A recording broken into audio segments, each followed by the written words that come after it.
Nos vamos a centrar en la primera revolución industrial, en Inglaterra. Ya conocemos el espacio y ya conocemos el tiempo, mitad del siglo XVIII hasta aproximadamente la mitad del siglo XIX. Antes de empezar, ¿en qué nos hemos centrado hasta ahora? En la revolución agraria y en la revolución demográfica. ¿En qué nos vamos a centrar? En el proceso de revolución tecnológica. En primer lugar, vamos a hablar del cambio en el proceso de trabajo y en la elaboración de los productos. Antes nos paramos a conocer cómo se trabajaba anteriormente. El lugar de trabajo era el taller. ¿Quiénes trabajaban? El maestro junto a los aprendices y los oficiales. ¿Cómo se realizaba el trabajo? De manera manual. Esto es, la fuerza de trabajo fundamentalmente era el ser humano, ayudado con herramientas. Herramientas muy simples. Quien realizaba el trabajo realizaba la práctica totalidad del producto.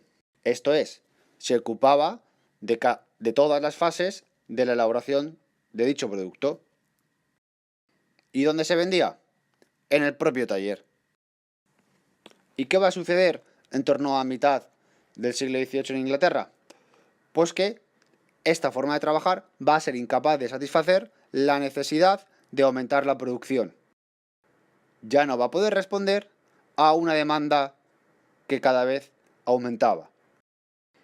De esta manera se pasa del trabajo en el taller a el trabajo industrial, caracterizado por la producción en fábricas, en que el obrero ya no es dueño de todo lo que produce, donde el proceso se va a dividir en varias fases, de las cuales el obrero solo se dedica a una de ellas, esto es, se especializa.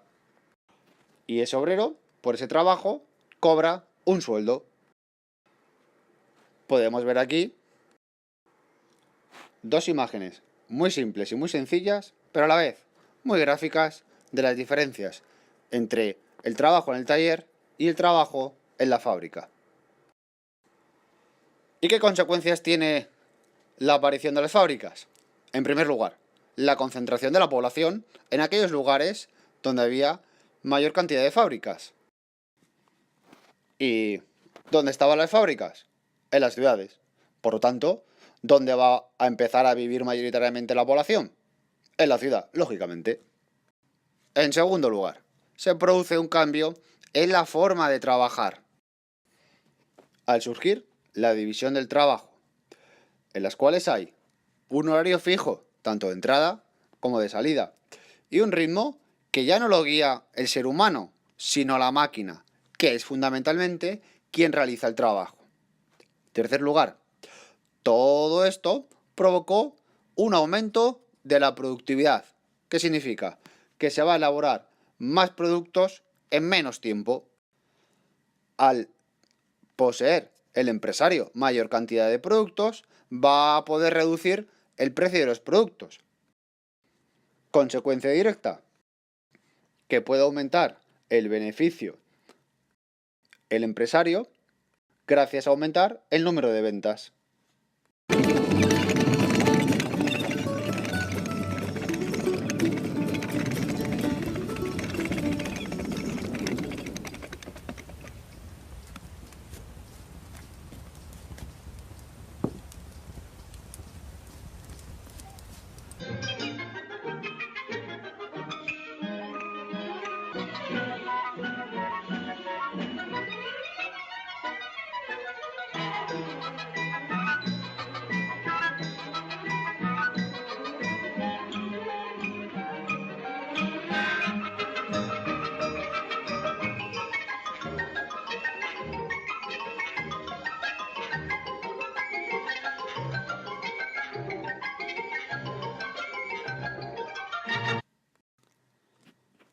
¿Y todo este proceso dónde comenzó? Comenzó en la industria textil. ¿Qué va a suceder a lo largo del siglo XVIII en este sector económico?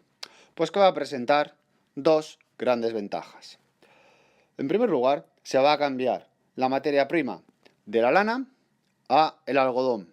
Y claro, resulta que en las colonias los británicos poseían una gran cantidad de esta materia prima. Y en segundo lugar, bien prontamente, este sector va a adquirir las innovaciones técnicas necesarias para el aumento de la producción y de la productividad.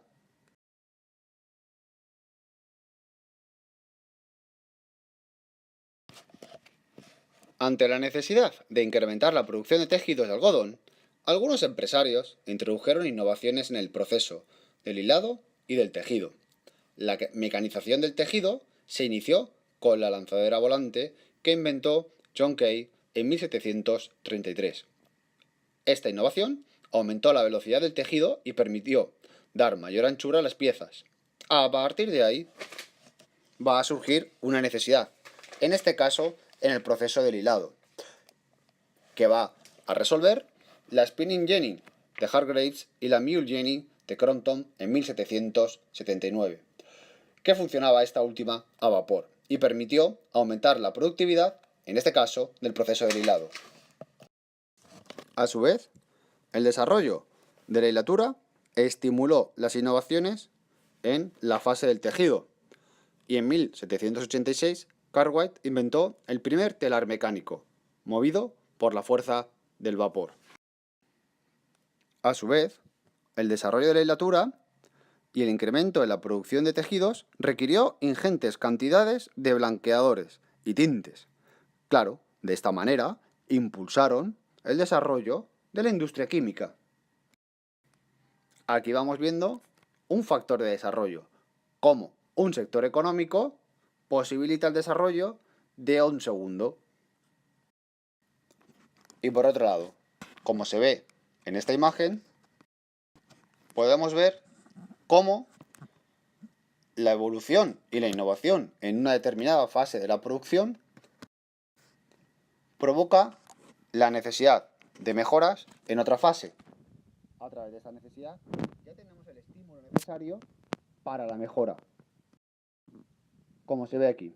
Por ejemplo, esto es como se trabajaba antes. Aparece una mejora en una determinada fase que aumenta la producción total. Claro, resulta que para igualar la rapidez en la producción, mirar, necesito un montón de trabajadores. ¿Dónde tengo ahora la necesidad? En la fase de la hilatura. ¿Qué la resuelve? En este caso, la Spinning Jenny. Y este propio avance provoca una necesidad, ya que ahora tengo que aumentar el número de trabajadores en la otra fase. Hasta que, como conclusión final, podemos comprobar, fijaos, el gran aumento de la producción, en este caso, en la elaboración de piezas de tela.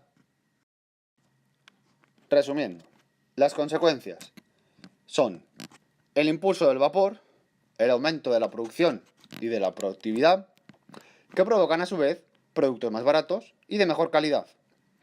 ¿Qué va a ocasionar? Que los ingleses van a dominar todo el mercado textil a nivel internacional. Y por último, se va a producir un impulso de la agricultura, ya que a mayor número de ventas del sector textil, ahora vamos a necesitar mayores plantaciones de algodón. Y a la vez se va a impulsar la siderurgia. ¿Por qué? Porque si aumento la producción de tejidos, voy a necesitar mayor cantidad de máquinas. Y por lo tanto, voy a necesitar mayor cantidad de hierro para fabricar dichas máquinas. Entonces entramos ahora en el desarrollo de la industria siderúrgica. La revolución industrial va a suponer la sustitución de la madera por el carbón como principal materia prima.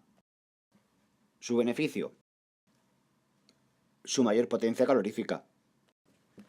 La mejora paulatina en la calidad del hierro va a provocar que, poco a poco, se vaya produciendo un fuerte aumento de la producción,